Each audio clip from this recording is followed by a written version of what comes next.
大家好，我是陈老师哈。那今天跟各位说一下，那这个过年其实整个世界发生了很多有趣的一个事情。首先有趣的事情当然就是中国的新的 AI 语言模型DeepSeek 它横空出世，这让川普都感觉到非常的讶异。但是实际上老师去使用过这个 DeepSeek 之后会发现其实似乎有些人比较反应过度了，因为它厉害的地方并不是只有在这个地方。因为第一个事情就是说，它的一个语言模型内容它思考的逻辑其实是还蛮完整的，甚至你去使用它的时候它可以告诉你它是怎么去思考的，它内部是怎么样的逻辑，然后再回答你出来这些答案。那它答出来的字数的确是比那个 ChatGPT 来的多，但是他们两个都有一个致命的缺点，就是什么呢？他们是属于一个封闭式的一个模型，也就是它的资讯是不能够接受最新资讯的。我记得 DeepSeek 它最新的一个资讯是2024年的7月，所以说它最新资讯是半年以前的。那 ChatGPT 也是一样，它都将维持的是比较早以前的一个信息。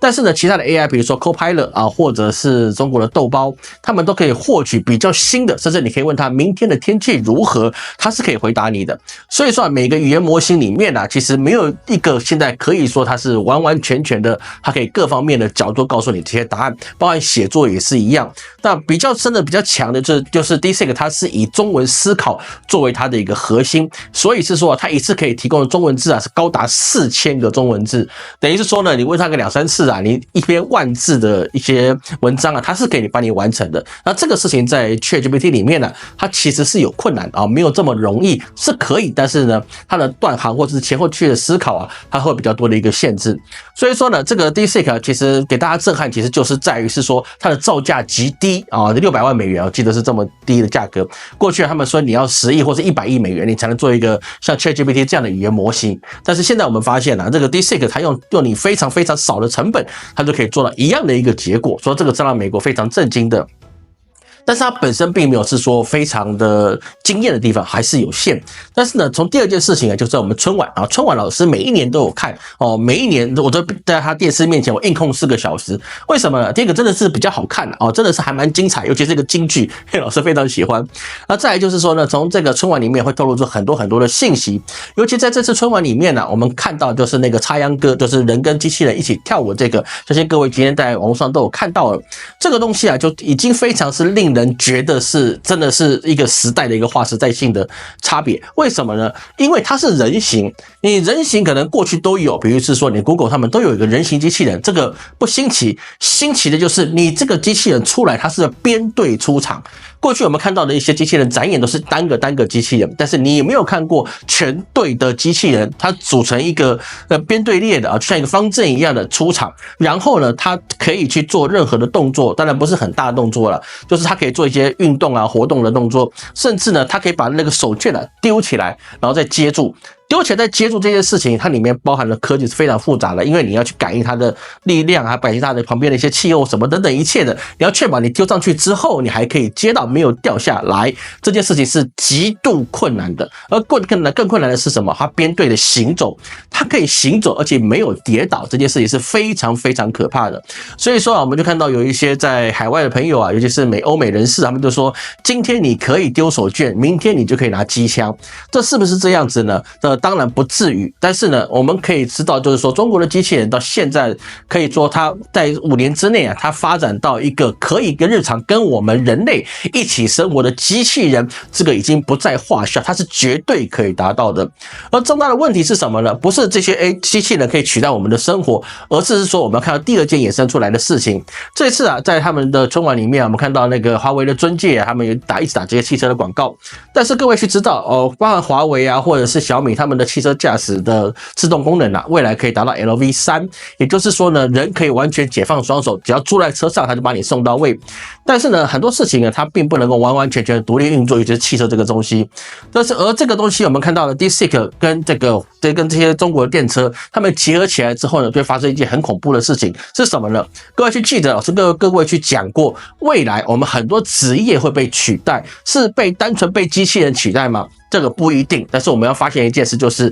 你这种长途驾驶的，比如说大卡车啊、火车、列车等等之类的，你需要长途驾驶的，那么它只靠一台车是不够的，因为车上有很多很多事情，你必须下车才能去看。那么这个时候，如果你这台的车子上面啊，长途驾驶汽车上面啊有一个很智能的卡车啊，这个第一个，第二个，你的驾驶座上面如果是一个机器人，当发生任何问题的时候，它可以下车去检查、维修，或者是做一些故障的排除，那是不是很可怕？是不是这台车上面是不是有没有人都无所谓？但是它还是需要人，这是什么呢？可能放在一个安全屋里面，然后它就是安全起来，发生真正紧急，比如身份验证或是什么样状况的时候，它可以去钳制这些机器人或者自动驾驶的问题。所以说，我们就看到是说，很多工作就会变成是你有一些的外部 AI 跟你的立体 AI， 他们两个可以互相的合作，而不是只单靠一个地方可以合作。所以说啊，各位，你这个过年之后啊，你一定要想办法的，在今年，请听清楚，我不是叫你有空的时候了，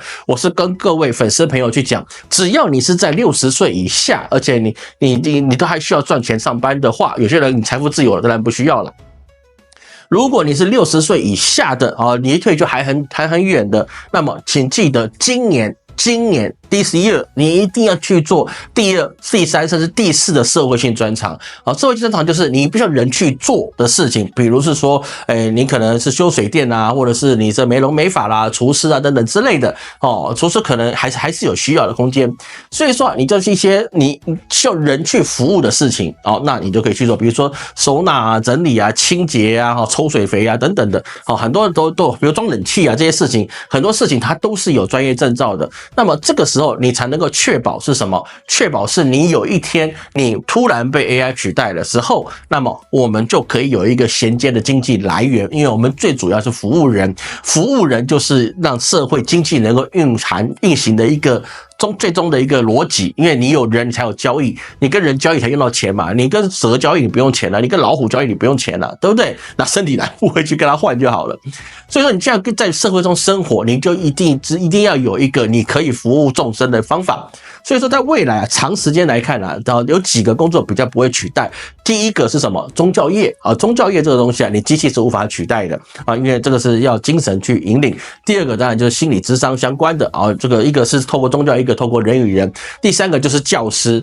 教师这个行业啊是很难被取代的，因为他是要教人也要教心，不然的话你这个小孩不乖啊，或是你有一些东西你必须要感动他之类等等的，这还需要人类。其他的很多产业啊都是可以被取代，哪怕是医学啊，或者是保姆行业啊等等很多东西都是可以被取代，甚至你打螺丝以后都可能用机器人，而且真的是会行走的人，会打卡的那种人来去做运行。因为这个一旦 DeepSeek 去跟这个机器人在结合了自动驾驶车之后，那么他们会形成一个非常强大的一个组合体。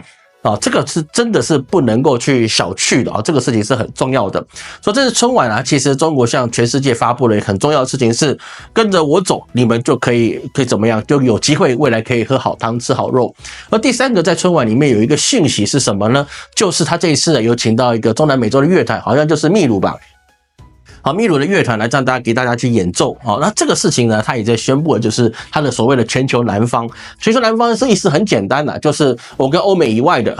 你们不跟他好的，可以跟我好嘛，对不对？反正他也不跟我好，你们也可以跟我好。他们要课你的税，那我们可以谈什么？我们可以谈 FTA， 我们可以谈免税。所以很多事情啊，这次在中国的春晚里面，他揭露出了很多的讯息，会让给全世界的人去看这个春晚的时候，除了赞叹中国的科技跟中国的实力之外，那么还有其他的一些讯息释放出来。而最重要的还是 AI 这个 AI 这个事情啊，包含的是说，有人会说他如果一手拿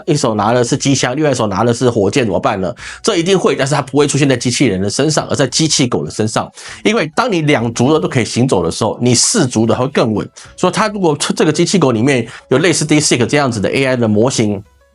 那么他判断这个东南西北就会非常的迅速，你打击敌人也会更加的缜密，而不是只有单纯的反应。它有语言模型的时候，它就变成一个有机会独立思考的一个机械狗，那它的误伤率就会降低。各位不要小看这个东西啊，在网络上各位可以去搜寻一下，这个有一个在美国的一个业余朋友啊，他就用这个ChatGPT， 他就做一个自动瞄准跟发射的武器。那后来他公布出来之后，他觉得很自豪，但是那个 OpenAI 就把他的账号给黑掉了，因为不允许研发武器。但从这个地方我们可以看到。ChatGPT 都可以研发武器了，那么为什么 DeepSeek 不可以？因为 DeepSeek 已经是目前最接近 ChatGPT， 甚至可以跟它分庭抗礼的一个语言模型。那未来我相信，此时此刻已经在晶片战的状况之下，都可以跟它并驾齐驱、分庭抗礼。那么未来的发展，中国一定是比欧美速度来得快上。不下5倍到10倍，这个是肯定的。那这个又连带到另外一个问题是什么呢？另外连带问题就是说，既然中国现在有这个实力，那它一定会刺激到特朗普，特朗普就会非常的紧张。如果你自己做出的这些晶片都有这个模式，那么未来你收台湾的时候，哇，是不是我连跟你竞争的机会都没有了？因为大家的筹码也开始不均等。那么这个时候，那么川普就会更加的紧张，对台湾的晶片业啊，他下的死手一定会更加的严重。而各位要去知道一件事情，我们中华民国的绝大部分的 GDP 啊，